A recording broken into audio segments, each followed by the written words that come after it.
സെമിനാരി പഠനവും പഠനകാലത്തെ അഭ്യാസങ്ങളും ഭാവിയിലേക്കുള്ള ഒരു എക്സസൈസാണ്. അവിടെ നിന്ന് ഇറങ്ങുമ്പോഴേ അത് അസ്തമിച്ച് പോയെങ്കിൽ നമ്മുടെ ശുശ്രൂഷ പൂജ്യമായി തീരും. എന്തൊക്കെ സെമിനാരിയിൽ പഠിച്ചുവോ, പഠിക്കാൻ ശ്രമിച്ചുവോ, പഠിച്ചെങ്കിൽ അത് അവിടുന്ന് ഇറങ്ങിയ ശേഷമാണ് അത് ഉരച്ചു നോക്കുന്നത്. അറിവുള്ള ഒരു മനുഷ്യൻ പറഞ്ഞു, I started my education after I left my school. ചിന്തിച്ച് നോക്കണം. ലാസ്റ്റ് ഡേയിൽ നിന്ന് ഞാൻ അവരോട് പറഞ്ഞു, ഈസ്റ്ററിൻ്റെ അന്നത്തെ വെളുപ്പിലത്തെ ഓട്ടം, ഈസ്റ്റർ സർവീസ് കഴിഞ്ഞ ഉടനെ ഒരു ഒറ്റ ഓട്ടമുണ്ട്, എല്ലാം തലേദിവസമേ പാക്ക് ചെയ്ത് വെച്ചിരിക്കുക. അന്നത്തെ പ്രദക്ഷിണഗാനമൊക്കെ 100 കിലോമീറ്റർ സ്പീഡിലാണ് പോകുന്നത്. തിരിച്ചു വരിക, കാപ്പി കുടിച്ചില്ലെങ്കിൽ ബാഗ് എടുക്കുക, ഓടുക. എന്തിനാന്ന് ചോദിച്ചാൽ അറിയാം, വീട്ടിൽ ചെന്ന് വെറുതെ ഇരിക്കും. സ്കൂളിലും അങ്ങനെ തന്നെയാണ്. സ്കൂളിൻ്റെ 4 മണി അടിച്ച പിള്ളേർ റെഡിയായിട്ടിരിക്കും. ജനഗണമന തീരെ ഒരൊറ്റ ഓട്ടമാണ്. റോഡിൽ ചെന്ന് നിന്ന് മര്യാദയ്ക്ക് നടന്നു പോകും. അപ്പോൾ എന്തൊക്കെ നിങ്ങൾ പഠിച്ചതോ അത്, പ്രാർത്ഥനകൾ പഠിച്ചു. രഹസ്യ പ്രാർത്ഥന ചൊല്ലി കാണുമായിരിക്കുമെന്ന് വിചാരിക്കുന്നു. കുമ്പിടാൻ പഠിച്ചു, നോമ്പ് നോക്കാൻ പഠിച്ചു, സഹജീവികളെ സഹിക്കാനും സ്നേഹിക്കാനും പഠിച്ചു.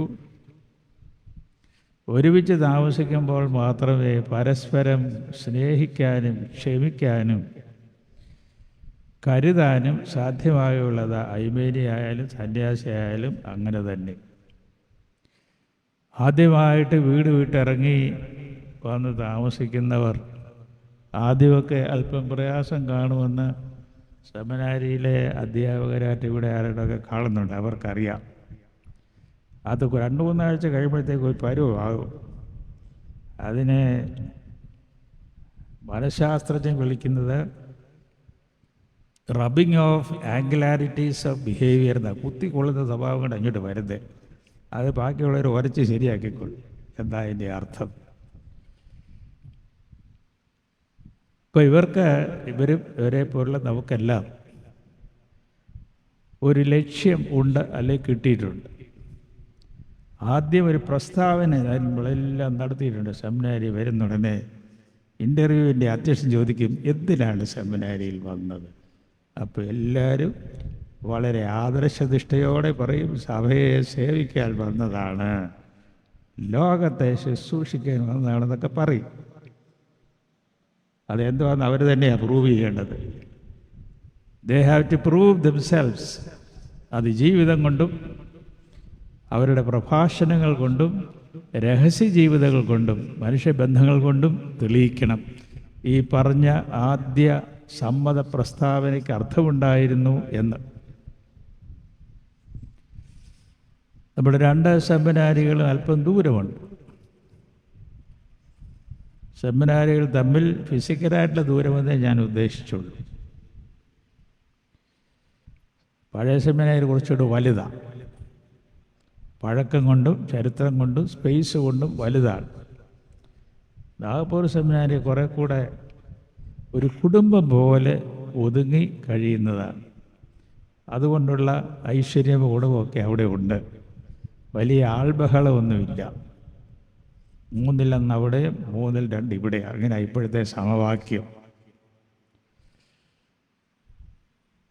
ഇന്നലെ വൈകിട്ട് ഇവരോട് ഞാൻ സംസാരിച്ച് പരിമല വെച്ച് എനിക്കറിയാവുന്നതൊക്കെ പറഞ്ഞു കൊടുത്തു. എല്ലാം അറിയാവുന്ന ദൈവം മാത്രമേ ഉള്ളല്ലോ. നമ്മൾ ഓരോരുത്തരിൽ നിന്നും ദൈവം എന്തൊക്കെയോ ഉദ്ദേശിക്കുന്നുണ്ട്. നമ്മൾ ആരായിരുന്നാലും ആരും അല്ലെങ്കിലും എന്തൊക്കെയോ പ്രതീക്ഷകൾ ദൈവത്തിനുണ്ട്. എല്ലാവരും ഒരുപോലെ ആയിരിക്കുകയില്ല.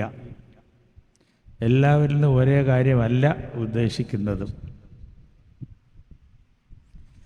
അവരവരുടെ വിളിയെ, അവരവരുടെ മനസ്സിൻ്റെ ഒരുക്കത്തെ കുറിച്ച് ജാഗ്രത ഉണ്ടെങ്കിൽ നല്ലത്. അത് അവസാനം വരെ സൂക്ഷിക്കുകയാണെങ്കിൽ ഏറ്റവും നല്ലത്. മനുഷ്യരെ തരം തിരിച്ചിട്ടുണ്ട്. അധമന്മാർ, ഉത്തമന്മാർ, ഉത്തമോത്തമർ എന്നിങ്ങനെ തരംതിരിക്കും.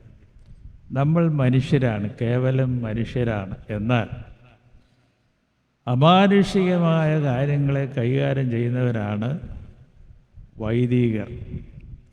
അവർക്ക് ദൈവത്തിൻ്റെ ആലോചന ചോദിക്കാനും ഗ്രഹിക്കാനും അത് പറഞ്ഞു കൊടുക്കാനുമുള്ള വിളിയും ചുമതലയും ഉണ്ട്. ആരാണ് പുരോഹിതൻ? അത് ചോദിച്ചാൽ നമ്മുടെ ആശ്ചര്യന്മാരൊക്കെ എന്താ പറയാൻ പോകുന്നത് എനിക്ക് അറിഞ്ഞുകൂടാ. ഹിതം എന്നാൽ ഇഷ്ടം, മനസ്സ്. അപ്പോൾ പുരോ എന്ന് പറഞ്ഞാൽ പുരോഹിതൻ മുമ്പിൽ നിൽക്കുന്ന ആളാണെന്നാണ് നിങ്ങളൊക്കെ പറഞ്ഞു കൊടുക്കുന്നത്. എന്നാൽ പുരോഹിതൻ ഈശ്വരഹിതം എല്ലാവരേക്കാളും നേരത്തെ അറിയുന്നയാൾ. പുരോഭാഗം മുമ്പിലാണ്, കിഴക്കാണെന്നൊക്കെ പറയും. പുരോഹിതൻ ഈശ്വരഹിതം നേരത്തെ അറിയുന്നവനാണ് പുരോഹിതൻ. അതൊരു അസാധാരണമായ കാര്യമാണ് നമുക്ക് തോന്നുന്നത്. സാധാരണ മനുഷ്യൻ അങ്ങനെ ഇതൊക്കെ അറിയുന്നത്. പക്ഷേ സാധാരണമായതിൽ അസാധാരണമായത് കലർത്തിയിരിക്കുന്ന ആളാണല്ലോ ദൈവം.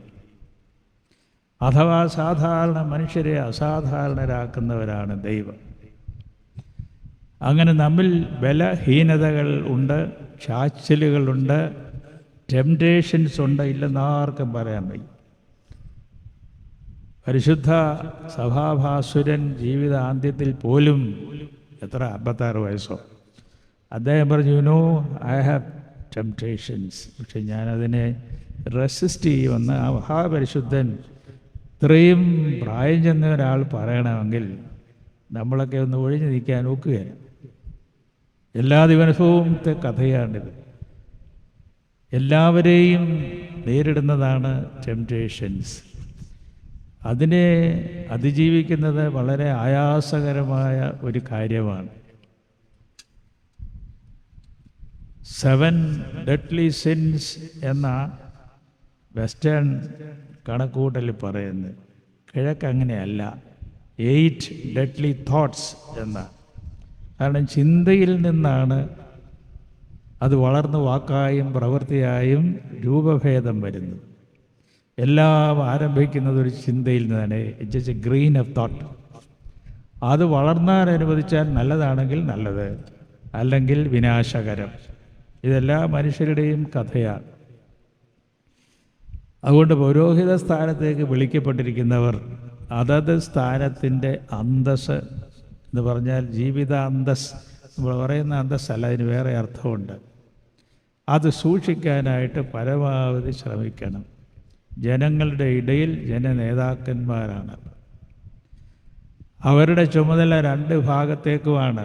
ഒരു ഭാഗത്തവർ ദൈവികമായതിനെ സ്പർശിക്കും, മറുഭാഗത്ത് ജനങ്ങളെ. ഇത് രണ്ടിനുമിടയിൽ മധ്യസ്ഥരായി നിൽക്കുന്നത്, അതാണ് ആയാസകരം എന്ന് ഞാൻ പറഞ്ഞത്. മഹാനായ മോശ, അദ്ദേഹം വലിയ ലീഡർഷിപ്പുള്ള ആളായിരുന്നു, നല്ല പഠിപ്പുള്ള ആളായിരുന്നു. അദ്ദേഹം കേൾക്കാത്ത കുത്തുവാക്കൊന്നുമില്ല. ഇന്ന് അദ്ദേഹം വരിക നമ്മുടെ മാനേജിങ് കമ്മിറ്റി പൊതുവൊക്കെ ഭംഗിയായിട്ട് നടത്തും. മോശ അതുപോലെ അറിവുള്ള ആളായിരുന്നു, ക്ഷമയുള്ള ആൾ. അങ്ങനെ അദ്ദേഹത്തിന് നേരെ കുത്തുവാക്ക് പറയുമ്പോൾ ഒത്തിരി കേട്ടിട്ടുണ്ട്. ആ വൃദ്ധൻ യഹോവയുടെ നേരെ തിരിയും, കരയും. മോശയ്ക്കറിയാവുന്ന ഒരു ആർട്ട് ഇതായിരുന്നു, കരയാനറിയാവുന്നത്. അതൊരു വലിയ കാര്യമാണ്, ദ ഗിഫ്റ്റ് ഓഫ് ടിയേഴ്സ്. മോശയുടെ കരച്ചിൽ എന്ന് പറയുന്നത് അമൂല്യമാണ്. സംസാരിക്കാൻ വിക്കുള്ള ആളാണ്, അവിടെയും കുഴപ്പമാണ്. ഒരു പുരോഹിതൻ എപ്പോഴും പലതരം സ്വഭാവക്കാരുമായി ബന്ധപ്പെടണം. കുത്തുവാക്ക് കേട്ടെന്ന് വരും, BP ഒക്കെ ഉയരുകയും താഴെയൊക്കെ ചെയ്തുകൊണ്ടിരിക്കും. എന്നാൽ ഏതോ ഒരു ശബ്ദം കേൾക്കാം, ഞാൻ കൂടെ ഉണ്ട്, ഭയപ്പെടേണ്ട എന്ന് അരുൾ ചെയ്യുന്ന ഒരു വചനം മാത്രമേ ആശ്വാസം ലഭിക്കുക. അതർവൈസ് ലോൺലിനെസ്സാണ് അവർക്ക് കൂടുതലുള്ളത്. അത് അനുഭവിക്കുന്നവർക്കറിയാം. ഇത്ര നമ്മൾ പറഞ്ഞാലും ദെയർ ഈസ് ലോൺലിനെസ്. അത് നല്ലതാണ്, ഒരു തരത്തിൽ നല്ലതാണ്. മിണ്ടാതിരുന്ന് ഞാൻ ദൈവമെന്ന് അറിഞ്ഞുകൊള്ളുക. ആ സ്വസ്ഥതയുണ്ടല്ലോ, നമ്മൾ ദൈവത്തോടും സ്വാസ്ഥ്യം ചോദിക്കുന്നു. അത് അവശ്യമാണ് പുരോഹിത സ്ഥാനികൾക്ക്. കാലം മാറുന്തോറും മറിയും തോറും ഈ വ്യവസ്ഥിതിയിൽ ജനങ്ങളുടെ കാഴ്ചപ്പാടിൽ കുറേയൊക്കെ വ്യത്യാസമുണ്ട്. എങ്കിലും എവിടെ നന്മയുണ്ടോ അത് ലോകം അംഗീകരിക്കും. എത്ര വഷളനായ ആളായപ്പോലും നന്മയുണ്ടെങ്കിൽ അതിനെ മതിക്കും, അതിനെ ആദരിക്കും. ഇല്ലെങ്കിൽ അപ്പം തന്നെ ഇപ്പോഴത്തെ നിലയിൽ സോഷ്യൽ മീഡിയ ഉണ്ടെങ്കിലും ഇല്ലെങ്കിലും തുറന്നടിച്ച് പറയും. മുമ്പ് അങ്ങനെയല്ല. അതുകൊണ്ട് വളരെ ജാഗ്രത, ഈ വാക്ക് തന്നെ ഈ പുസ്തകത്തിൽ പട്ടക്കളിയിലൊക്കെ ഉണ്ടല്ലോ, ഉണർവും ജാഗ്രതയും ഉള്ളവനായിരിക്കുക എന്ന് അപ്പോസ്തലൻ കൊടുത്ത പ്രമാണത്തിലും ഉണ്ടല്ലോ. അതുകൊണ്ട് ഈ ജാഗ്രത യേശുക്രിസ്തു പറഞ്ഞ ഉണർന്നും പ്രാർത്ഥിച്ചും കൊണ്ടിരിപ്പീൻ. അതുകൊണ്ട് ഉറങ്ങണ്ടെന്ന് അദ്ദേഹം പറഞ്ഞില്ല. ഉണർന്നും, ആ ഉണർച്ച, ബീങ് അവെയ്ക്ക് എന്ന് പറയുന്നത് ഫിസിക്കലായിട്ടുള്ള അവെയ്ക്ക്നെസ് മാത്രമല്ലല്ലോ. അവർക്കൊരു ജാഗ്രത വേണം, ചുറ്റുപാടും എന്ത് നടക്കുന്നു എന്നറിയണം. അപ്പോൾ അവരെ ഒന്ന് ജാഗ്രതപ്പെടുത്തണമെന്നല്ലേ അവരോട് ഞാൻ പറഞ്ഞെന്നാ എൻ്റെ ഓർമ്മ. കുറിച്ചി ബാവ, ഞാനിത് പട്ടംകൊടിയിലൊക്കെ പറയും, അദ്ദേഹം പറഞ്ഞു, പുരോഹിതൻ ഐമേനിയാവരും. എൻ്റെ അർത്ഥം നിങ്ങൾ ചിന്തിച്ചോ. പട്ടക്കാരൻ ഐമേനിയാകരുത് എന്നർത്ഥം എന്നുള്ളത് നമുക്ക് ചിന്ത്യം. ഇക്കാലത്ത് ഗുജറാത്ത് സെക്രട്ടറി കേട്ടോണ്ടിരിക്കുക, അവിടെ വൈദികർ ധാരാളം വായിക്കണം. നമ്മുടെ പല പ്രസംഗങ്ങളും മേളിൽ കൂടെ അങ്ങ് പോകുക, തലയുടെ മേളിൽ കൂടെ. നിങ്ങൾ പഠിച്ച കാലത്ത് കുറേ പുസ്തകം എല്ലാം നോക്കി AI ഒക്കെ ഉപയോഗിച്ച് 5-6 പുസ്തകത്തിൽ അങ്ങോട്ട് ഇട്ട് കൊടുക്കും. നല്ല ഒന്നാന്തരം ആർട്ടിക്കിൾ ഇങ്ങോട്ട് ഇട്ട് ഒരു തെറ്റും കാണത്തില്ല. പക്ഷേ ഡിഗ്രി കൊടുക്കേണ്ടത് നമുക്കാണോ AI മെഷീനാണോ എന്നുള്ള ചോദ്യം ബാക്കി. നിങ്ങൾ സാറുമാരെ കേട്ടോണം. ഒരു 5-6 പുസ്തകത്തിൽ നല്ല പാസേജ് എടുത്ത് അങ്ങോട്ട് കൊടുക്കാമെങ്കിൽ ഒന്നാന്തര എസ്സേ യാതൊരു സ്പെല്ലിംഗ് മിസ്റ്റേക്ക് ഇല്ലാതെ കൈ കിട്ടും.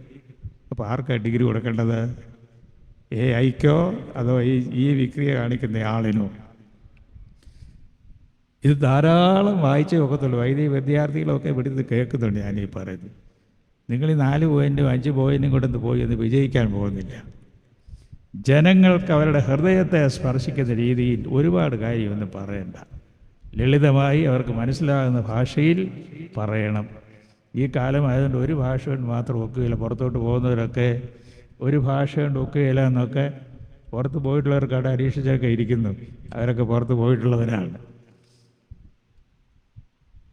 നമ്മുടെ സഭ ഇപ്പോൾ ലോകം മുഴുവൻ ഉണ്ടെന്നില്ലേ പറയുന്നത്. മൈനോറിറ്റി ഇവിടെയും മജോറിറ്റി പുറത്തുമാണ്. സ്വർഗത്തിൽ ആൾ കുറവും നരകത്തിൽ കൂടുതലെന്ന് പറയുന്നതും അല്ല. അപ്പോൾ എല്ലായിടത്തും, കേരളത്തിൽ പോലും എല്ലായിടത്തും ഒന്നിലധികം ലാംഗ്വേജ്, കുറച്ചെങ്കിലും, വലിയ പണ്ഡിതന്മാരൊന്നും ആകണ്ട, പക്ഷേ നാണം കടരുത്. ഒന്ന് വായിക്കാനും. ഒരു കല്യാണം വന്നു, അവർക്ക് മലയാളം അറിയാൻ മേലാത്തവരാ, മണവാളനും മണവാട്ടി, എന്നാ ചെയ്യും? അവിടെ ഒന്ന് വായിക്കണമെങ്കിൽ തപ്പിത്തെറിഞ്ഞ് വായിച്ചാൽ ഒക്കുകയല്ല, മനുഷ്യൻ ചിരിക്കും. കാരണം ഇന്നത്തെ കോൺഗ്രിഗേഷൻ പഴയ പോലെ ദേ ആർ എഡ്യൂക്കേറ്റഡ്. ഇത് നമ്മൾ അച്ഛന്മാരറിയണം. ഇത് നമ്മുടെ ജനങ്ങൾ പഠിത്തമുള്ളവരാണ്, ചിന്താശീലരാണ്, അവർക്ക് കാര്യങ്ങൾ ജനറൽ നോളജൊക്കെ നല്ലപോലെ ഉള്ളവരാണ്. പൊതുവെ നമ്മൾ അതിൽ താണു പോകരുത്. എല്ലാ കാര്യങ്ങളിലും വല്ല പഠിപ്പും അറിവും ചിന്തയും ഉള്ളവരായിരിക്കണം വൈദികർ. സന്യാസിമാരും അങ്ങനെ തന്നെ. തോമാദിവന്നാസിയോസ് തിരുമേനിയാണ് ഞങ്ങളുടെ വലിയ വാദം. അദ്ദേഹം പറയും, സന്യാസിമാർ പഠിച്ചവരായിരിക്കും, അല്ലെങ്കിൽ വഴിതെറ്റിപ്പോകുമെന്ന് പറയും. ഞാൻ നേരിട്ട് പറഞ്ഞു കേട്ടിട്ടുള്ളത്. സന്യാസിമാർ പഠിച്ചിരിക്കണം, നല്ല പഠിപ്പുള്ളവരായിരിക്കണം.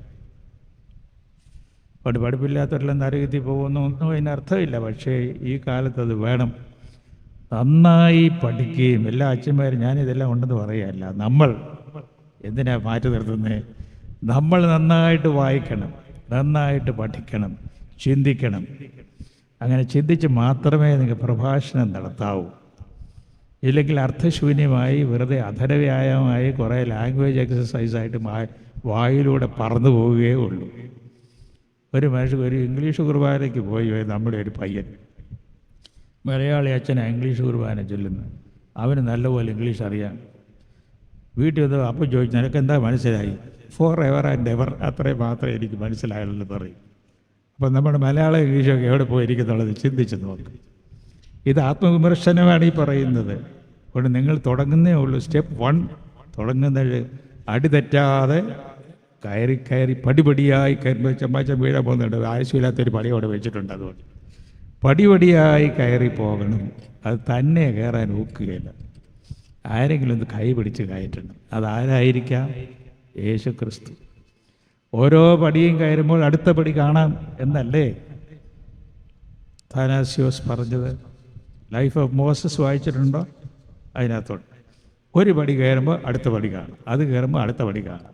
അങ്ങനെ അനന്തമായി കയറിക്കൊണ്ടിരിക്കുന്നു മോസസ്. അദ്ദേഹത്തിൻ്റെ ദർശനമാണ്. അങ്ങനെ പടിപടിയായിട്ട് കയറണം. ഉടുപ്പും പട്ടവും കൊണ്ട് അത് മാത്രം ഒന്നിന് ഉപകരിക്കുന്നു. പക്ഷേ യൂണിഫോം വേണം. ഇന്നലെ അവരോട് ഞാൻ പറഞ്ഞു, യൂണിഫോമിനൊരർത്ഥമുണ്ട്. പട്ടാളക്കാരായാലും യൂണിഫോം വേണം.